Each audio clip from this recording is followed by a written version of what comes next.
If you want real-time updates on Trump's policies, America's economy, and the latest political news, subscribe to the Trump Briefing Room and turn on notifications. We bring you straight facts, daily updates, and powerful analysis. No bias, just the truth. Subscribe now and stay informed. The process and procedures are absolutely awful. Mr. Speaker, I would say that this is a clown show, but that would be an insult to actual working clowns who probably lost their health care in the big ugly bill that Republicans passed, but whatever.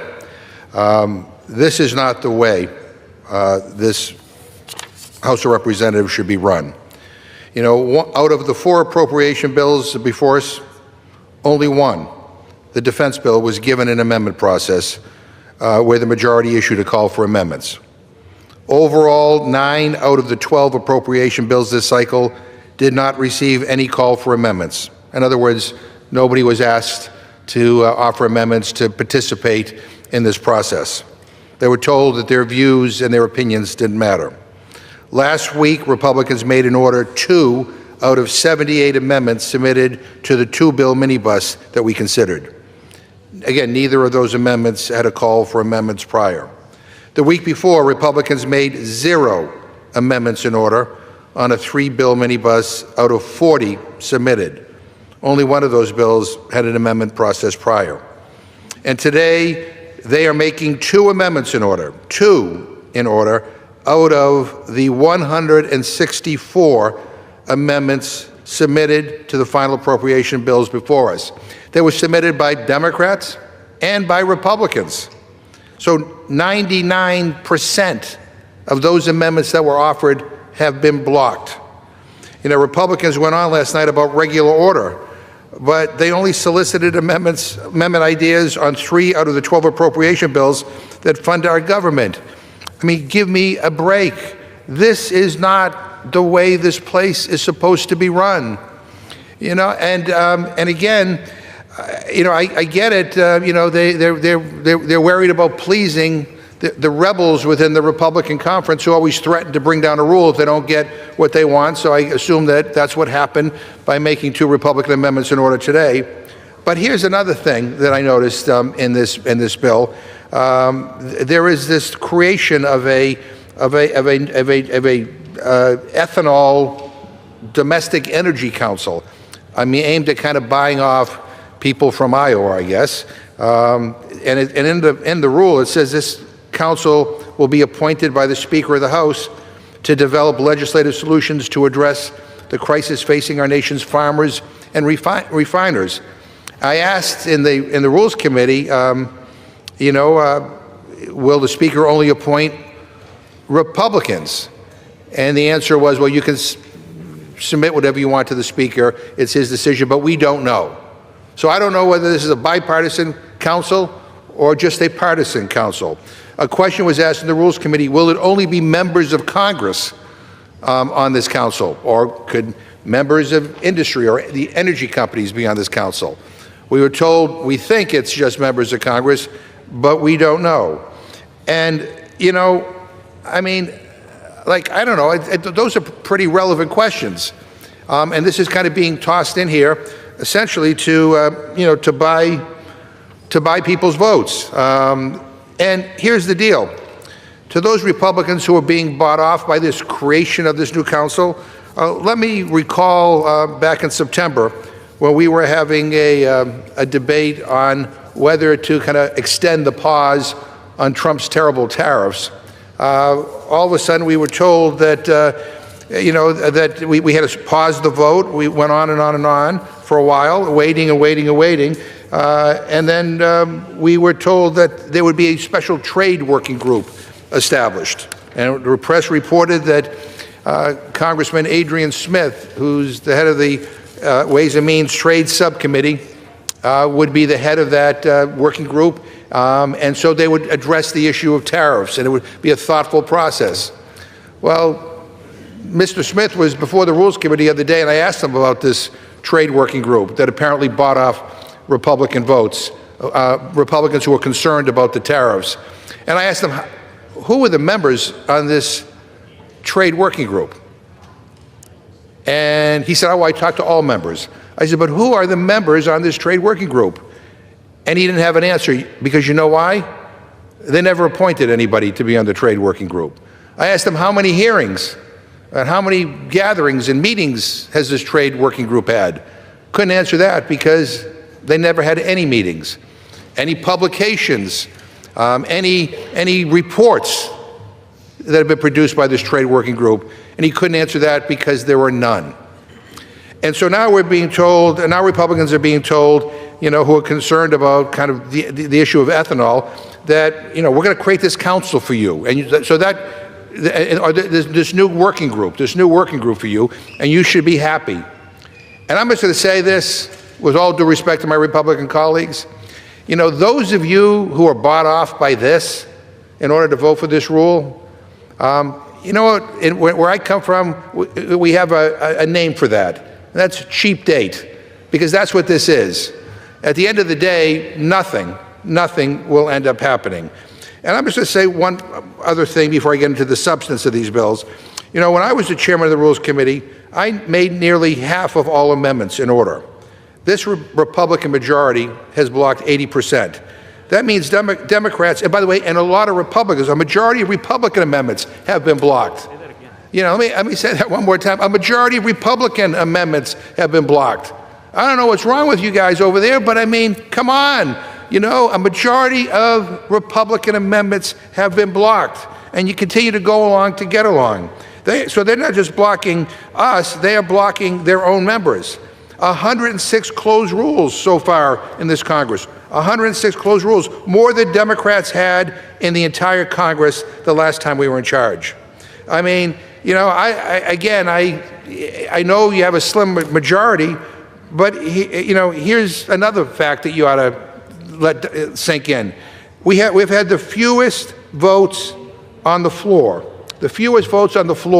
in 35 years. In 35 years. I mean, that's what this Congress is all about. And again, I would just say, as somebody who loves this institution, who believes in this institution, and I know many of my Republican colleagues feel the same way, I mean, things have to change. Things have to change. This place has become an institution where trivial issues get debated passionately and important ones not at all. All the issues that I hear about in my town halls, the high cost of health care, rising food prices, the high cost of utilities, we don't talk about those things here.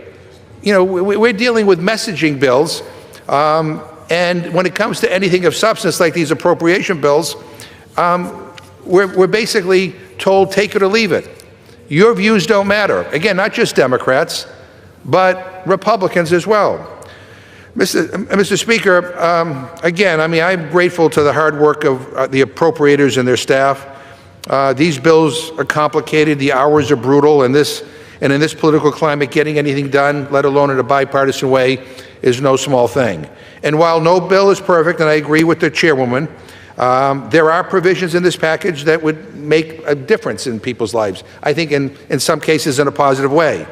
The 3-bill minibus, labor, HHS, education, defense, and transportation HUD rejects President Trump's proposed $163 billion in cuts.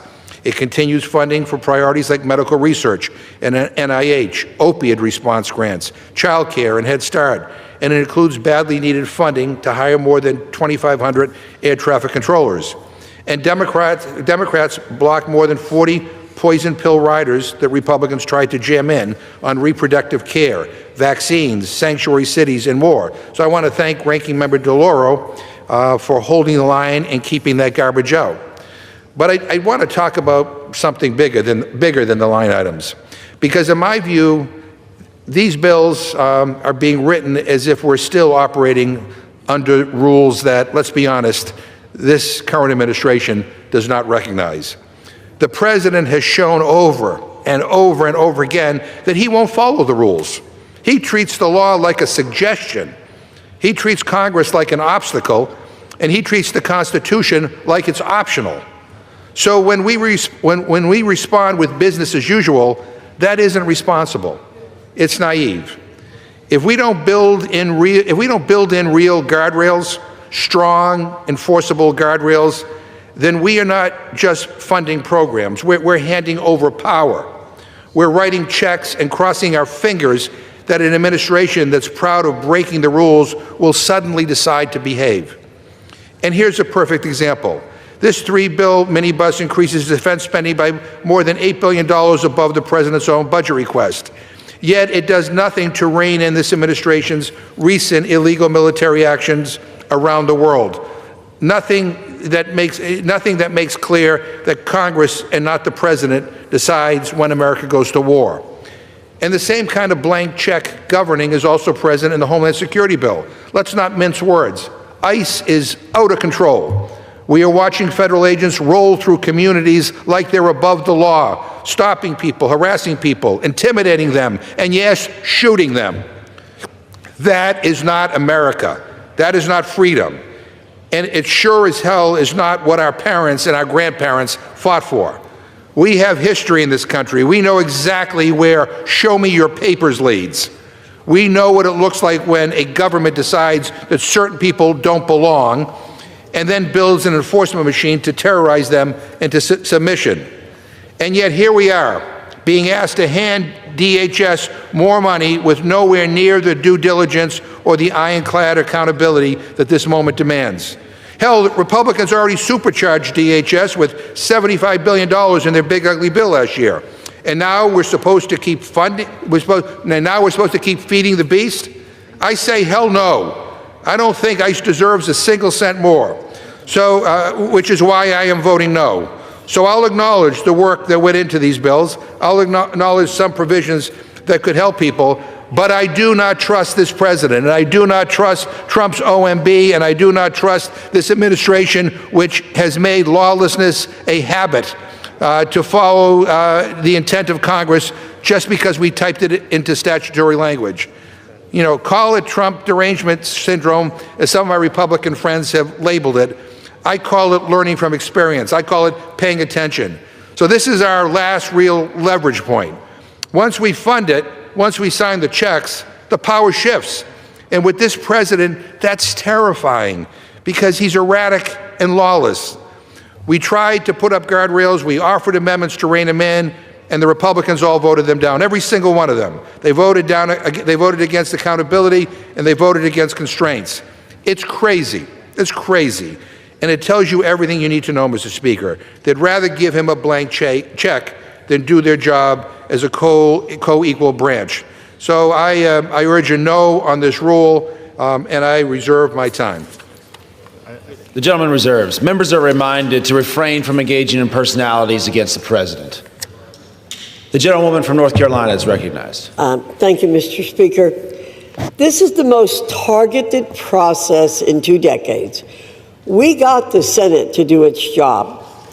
I'll stack this process up against that of the Democrats when they control the process and let the public decide. With that, I yield 2 minutes to the gentleman from Florida, Mr. Webster. The gentleman from Florida is recognized for 2 minutes. Thanks, lady, for yielding time. Mr. Speaker, we're on the brink of a historic moment. This day I've worked for a long time. Throughout my time here, I have fought for legislative reforms that will restore a member-driven process. This is the most member-driven, principled process in Congress in my time here. I ran for office pledging to restore fiscal responsibility, and Congress is embracing it. For years, I've urged my colleagues to reject the Washington presumption that nothing can be cut from the budget in order to fund priorities without increasing the deficit. By the end of this week, Congress will have passed 12 individual appropriation bills that both fund critical priorities while also reducing spending. This is a great moment. Yield back. Yields. The gentleman yields. The gentlewoman from North Carolina reserves. The gentleman from Massachusetts is recognized. Mr. Speaker, I yield 2 minutes to the gentlewoman from Texas, Ms. Fletcher. The gentlewoman from Texas is recognized for 2 minutes. Mr. Speaker, as the House considers this rule and the legislation it advances, I rise to remind all who are present in the chamber, all members of this body, and every person in this country that the Fourth Amendment to the United States Constitution states the right of the people to be secure in their persons, houses, papers, and effects against unreasonable searches and seizures shall not be violated, and no warrants shall issue but upon probable cause supported by oath or affirmation, and particularly describing the place to be searched and the persons or things to be seized. And yet, all across America, from Maine to Minnesota to California and everywhere in between, hardworking, law-abiding people in the United States, American citizens, are living in fear of exactly this. Afraid to go to work, afraid to go to church, afraid to go to school, afraid to go to the hardware store, because unidentified, masked agents, often in plain clothes and unmarked cars, are breaking down doors to their homes, are pulling people from their cars, are stopping people on the street and asking them to show their papers and prove they belong here. This is not only unconstitutional, it is un-American. And this Congress must do something to stop it. Brave Americans are standing up and saying no all across this country. We have to do that here, and we have to do it now. And it starts by voting no on this rule. Thank you, and I yield back. The gentlewoman yields. The gentleman from Massachusetts reserves. The gentlewoman from North Carolina is recognized. Thank you, Mr. Speaker. I yield myself such time as I may consume. The gentlewoman is recognized. Thank you, Mr. Speaker. Democrats continue to attack ICE agents and their operations. Instead of debating the complexities of arrests or the nuances of reasonable suspicion, Democrats are instead attacking their authority, their dignity, and their work at large. That's beyond unfortunate, as ICE agents are arresting some of the worst criminals imaginable. During the first year of the Trump administration, ICE arrested 7,000 gang members from America's streets. For instance, this includes a criminal illegal alien from Venezuela and active gang member. The perpetrator's rap sheet includes arrests for homicide, assault, cruelty towards children, domestic violence, and damage to property. He entered the U.S. in 2022 and was released by the Biden administration. ICE arrested him on February 28, 2025, and the Trump administration removed him on September 12, 2025. Or how about a criminal illegal alien from Cambodia and Crips gang member who was convicted of homicide, robbery, and battery? He was released into the U.S. by the Biden administration. ICE arrested him on March 4, 2025, and removed him on April 2, 2025. Or there's a criminal illegal alien from Cuba and Bloods gang member who was convicted for multiple homicides and burglary. ICE arrested him on October 27, 2025, and removed him on January 6, 2026. Beyond gang members, ICE has arrested some of the worst perps imaginable. A 20-year-old citizen of Guatemala who was filming a child being raped. Mr. Speaker, despite all of this, ICE law enforcement is facing a 1,300% increase in assaults against them, a 3,200% increase in vehicle attacks, and an 8,000% increase in death threats. Again, if Democrats want to debate the new Supreme Court interpretations of reasonable suspicion, let's do it. Or if they want to debate the very authorities of ICE stretching back decades over both Republican and Democrat administrations, let's do that. But unless they want to have concrete debates about the authorities or changes of laws, let's not attack the operational decisions that are directed to one goal and one goal only: keeping Americans safe and upholding our immigration laws. We enforce our immigration laws or they are meaningless. We either grant ICE the mission of fulfilling its mandate or we don't. We either give them the support they need to confront, stand face to face, and arrest the world's worst criminals, or we don't. I reserve. The gentlewoman reserves. The gentleman from Massachusetts is recognized. Yeah, Mr. Speaker, I appreciate the gentlelady. She just listed off a bunch of criminals, and we don't take issue with arresting violent criminals. Violent criminals should not be on our streets, no matter where they're born, and they should face justice. But the issue is that ICE is terrorizing communities and attacking people, including U.S. citizens. In Minnesota, a U.S. citizen said ICE took him at gunpoint in his underwear without a warrant in front of his 4-year-old grandchild.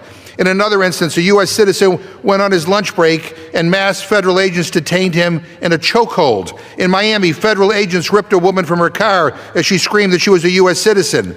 ICE agents in Minnesota ate lunch at a small-town Mexican restaurant. When they were done enjoying their meal, they detained 2 workers who served them. In California, a U.S. citizen on his way to work at a food bank pulled over to warn federal agents that they should wrap up their stop of another individual before school-aged children gathered for the bus. Moments later, an ICE officer shot him in the back. In Chicago, ICE agents stormed an apartment complex by helicopter as families slept and deployed chemical agents near a public school. Mr. Speaker, ICE is wreaking havoc on people all over this country, trampling over constitutional rights of U.S. citizens at every turn. U.S. citizens across the country are carrying their passports out of fear of being detained without cause. There are reports of Native Americans who are U.S. citizens being detained by ICE. 32 people died in ICE custody in 2025. 32! It was ICE's deadliest year in over 2 decades. In just the first 9 months of Trump's second term, over 170 U.S. citizens were detained by ICE. Nearly 20 were children. 24 were held without being able to call lawyers or their family. These citizens have been dragged, tackled, beaten, tased, and shot by immigration agents. Mr. Speaker, I could go on and on and on, but let me be clear. This is an out-of-control agency at war with communities around the country, and they don't give a damn if you are a U.S. citizen. They don't.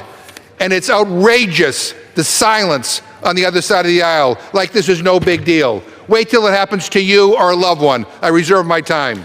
The gentleman reserves. The gentlewoman from North Carolina is recognized. Thank you, Mr. Speaker. I recognize the gentleman from North Carolina, Mr. Edwards, for 2 minutes. The gentleman is recognized for 2 minutes.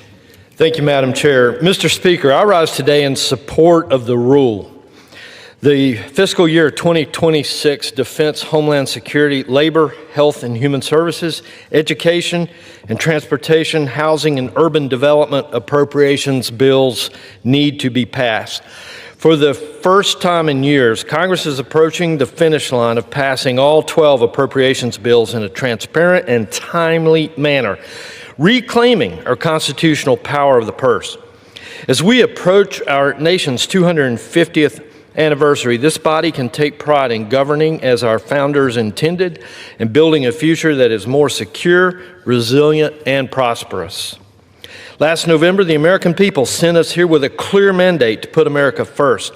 This package delivers through critical investments in border security, national infrastructure, and stronger support for our service members and their families.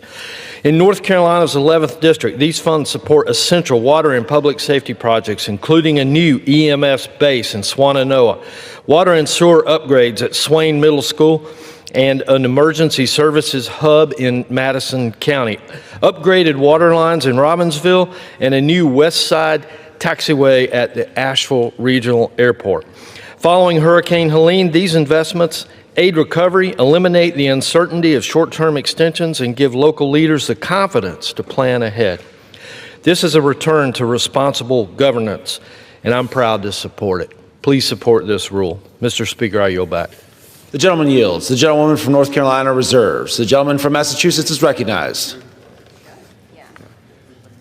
Mr. Speaker, I'm going to urge that we defeat the previous question, and if we do, I will offer an amendment to the rule to bring up S.J. Res. 88, which would allow for an up or down vote on whether to terminate President Trump's global tariffs. Mr. Speaker, on April 2nd of last year, President Trump announced he was imposing tariffs on virtually all countries, including our closest allies like the United Kingdom, the European Union, Japan, Norway, Taiwan, and the list goes on, based on a bogus national emergency. He called it, quote, Liberation Day. Well, let me tell you, the only liberation my constituents have felt is money being liberated from their hard-earned paychecks, because the price of basically everything has gone up since Donald Trump took office. The price of beef has risen 16.4% over the last year. The price of coffee is up a whopping 19.8%. The price of lettuce is up 7.3%, and frozen fish 8.6%. In total, families paid $310 more for groceries during President Trump's first year in office compared to 2024. It is now abundantly clear that President Trump broke his promise to lower costs on day one, in large part due to his cost-increasing tariffs. And although the president and his cronies claim that these tariffs are paid by foreign governments, in reality, it is the American people who pay the tariffs. According to a newly published study which analyzed $4 trillion in shipments over the past year, American consumers and importers paid 96% of the cost of tariffs, while foreign companies shouldered a measly 4% of the cost. Last October, more than 2.5 months ago, the Senate sent to the House on a bipartisan basis this joint resolution to terminate the global tariffs. But in this House, our Republican majority has continued to block a simple up or down vote. They have basically endorsed the increase in the cost of living for average people. Speaker Johnson promised his members that he would create a working group to address the tariffs. But now we know that this tariff policy working group is a mirage. It doesn't exist. You got taken. And when I asked the Republican chairman of the Ways and Means Subcommittee on Trade about the working group, which he was supposedly in charge of, he said he didn't know who was on it or whether or not it ever met. I mean, are you serious? Are you serious? And most Republicans, even the ones who oppose the tariffs in private, are continuing to go along to get along with this. When are Republicans who know better going to stand up against this crazy tariff policy that are raising costs at home and destroying our alliances? It is never too late to do the right thing. By voting to defeat the previous question, we can finally have an up or down vote in this body on whether to terminate President Trump's disastrous global tariffs. Mr. Speaker, I ask unanimous consent to insert the text of my amendment into the record, along with any extraneous materials immediately prior to the vote on the previous question. And to discuss our proposal, I yield 2 minutes to the gentleman from New York, the ranking member of the Committee on Foreign Affairs, Mr. Meeks. The gentleman from New York is recognized, and without objection. Thank you, Mr. Governor.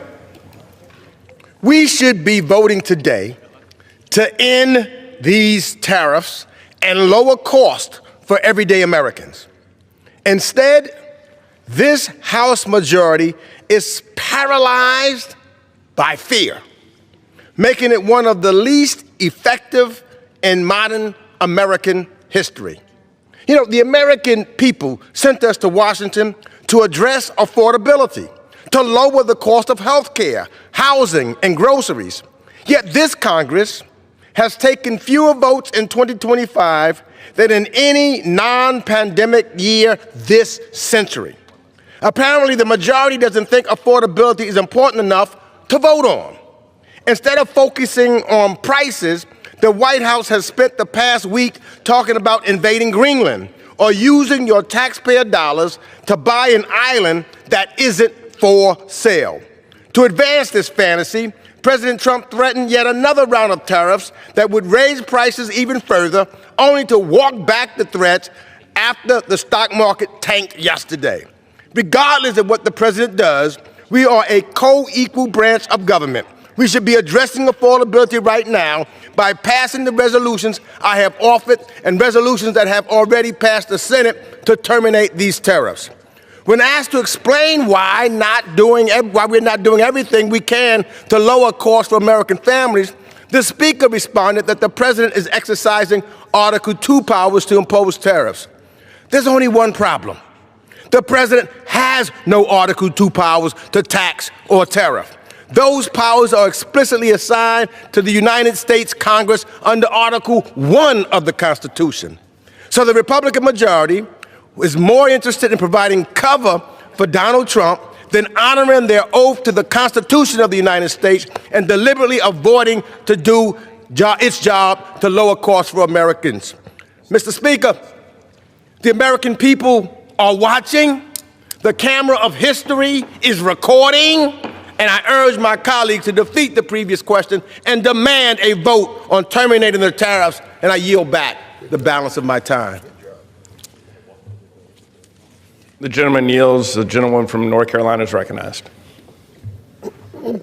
Thank you, Mr. Speaker. President Trump has reset our standing in the global market after decades of failed and unfair trade deals put the American economy last. Swift and decisive action has brought scores of countries to the negotiating table and numerous new trade deals, including with the UK, the EU, Japan, Australia, Korea, El Salvador, Vietnam, Guatemala, and Malaysia, just to name a few. These trade deals will help grow the economy, protect the American workers, and reassert our global standing. Our friends have selective memory. Let's remember when President Biden took office about 5 years ago, he left President Trump's tariffs from his first term largely in place. And yet we didn't hear a peep from our colleagues then. In fact, many of them advocated for keeping those tariffs and embraced the Biden decision. President Trump is simply doubling down on that successful approach. The deciding factor for Democrats' newfound opposition is grounded in Trump derangement syndrome, it seems. With that, Mr. Speaker, I yield 2 minutes to our colleague, the gentlewoman from Oklahoma, Congresswoman Bice. The gentlewoman from Oklahoma is recognized. Thank you, Mr. Speaker. I rise today in strong support of the rule to consider the final 4 FY26 appropriations bills. These appropriations bills, like the previous 8 that came before it, are fiscally responsible and represent a return to regular order. The deliberate and member-driven approach of this process is a testament to the leadership of my friend and fellow Oklahoman, Chairman Tom Cole. This package will strengthen American military superiority and fund the E-7 Wedge-Tail program at Tinker Air Force Base. It also ends open border policies of the Biden era, champions measures to make America healthier, and allows the nation to build stronger, travel safer, and support future growth. Through late nights and long markups, the Appropriations Committee has done its job: reduce spending, deliver wins for our constituents, and codify the priorities of the Trump administration. I am proud of the work the Appropriations Committee has done, and I encourage my colleagues to support the rule. And with that, I yield back. The gentleman from North Carolina yields. The gentleman from Massachusetts is recognized. Speaker, I yield 2 minutes to the gentleman from Texas. The gentlewoman reserves. My apologies. I yield 2 minutes to the gentlewoman from Texas, Ms. Johnson. The gentleman from Texas is recognized. Thank you, Mr. Speaker.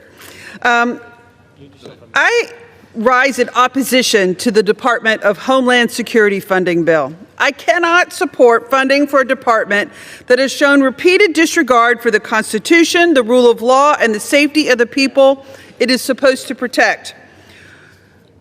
Let me remind the American people and this body, every member of Congress has sworn an oath to uphold the Constitution, and that means all aspects of it.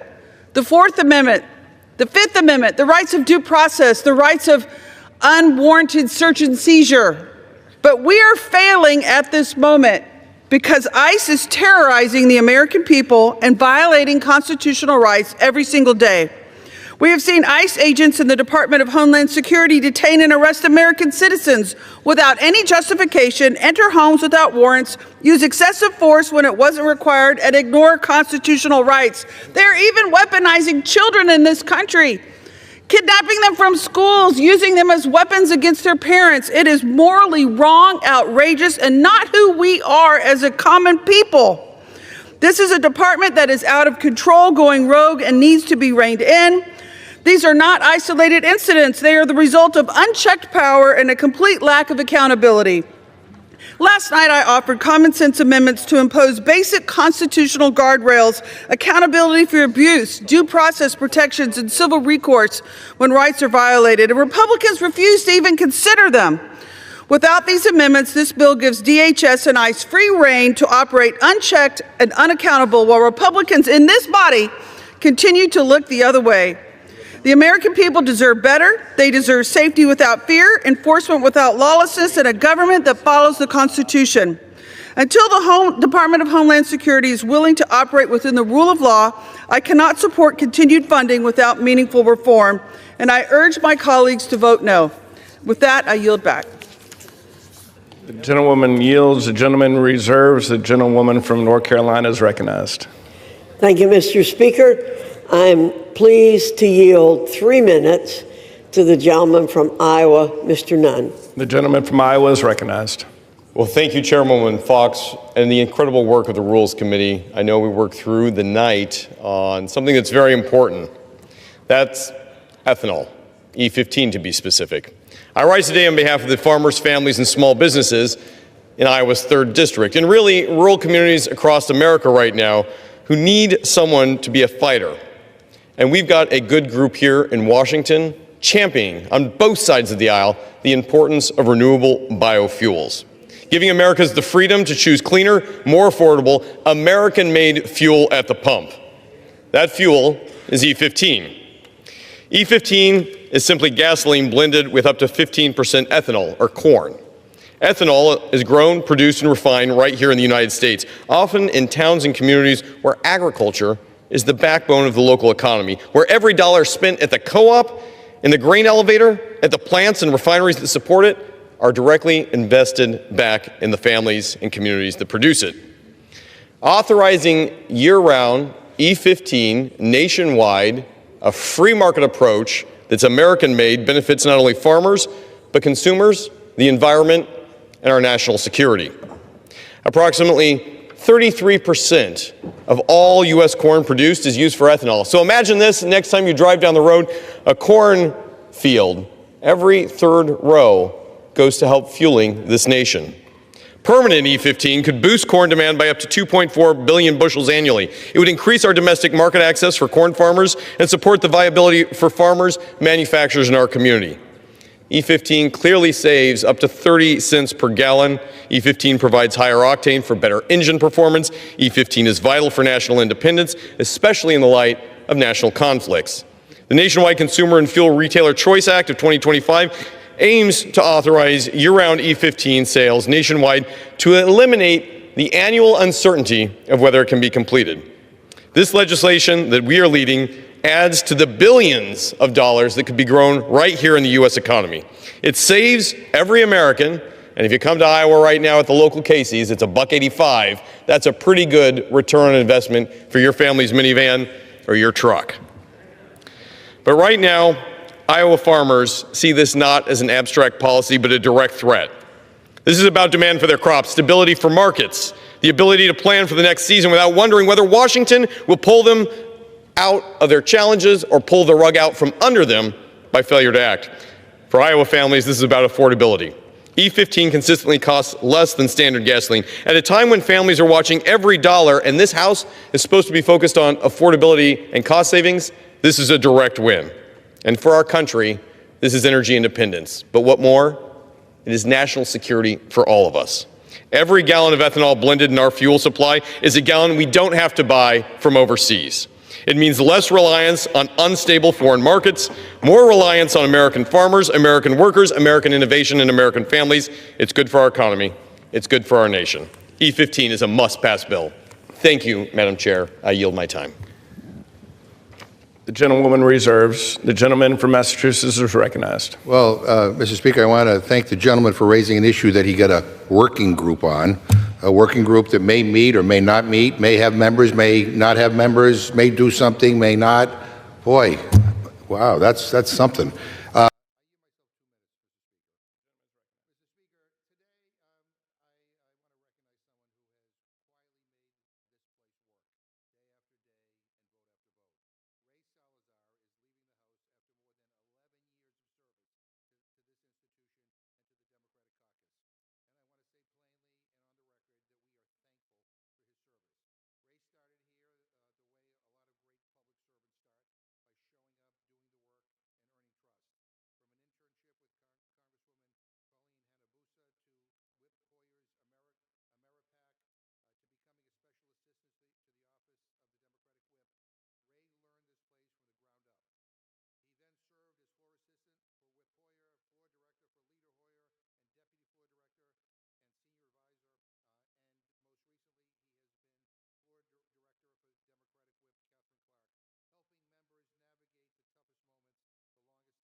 Congressional procedural breakdown versus constitutional accountability, whether to fund government agencies, DHS, Defense, HHS, Transportation, without enforceable constraints on an administration Democrats view as lawless. The voices. Democrats, McGovern, Fletcher, Johnson. Attacked closed rule process, 80% of amendments blocked, including Republican amendments. Warned funding DHS and ICE without guardrails enables constitutional violations. Demanded tariff termination vote, Senate passed, House blocked. Cited ICE abuses, 170-plus U.S. citizens detained in 9 months, 32 deaths in custody, 2025, agents detaining people without warrants. Republicans, Fox, Webster, Bice, none. Defended most member-driven process in decades, passing all 12 appropriations bills individually. Framed ICE enforcement as removing violent criminals, 7,000 gang members arrested. Promoted tariffs as resetting global trade, protecting American workers. Celebrated E15 ethanol expansion, cost savings, energy independence. What was challenged? Process legitimacy. McGovern called it a clown show. 106 closed rules, fewest floor votes in 35 years, fake working groups. The trade group never met despite being promised to win votes. ICE authority.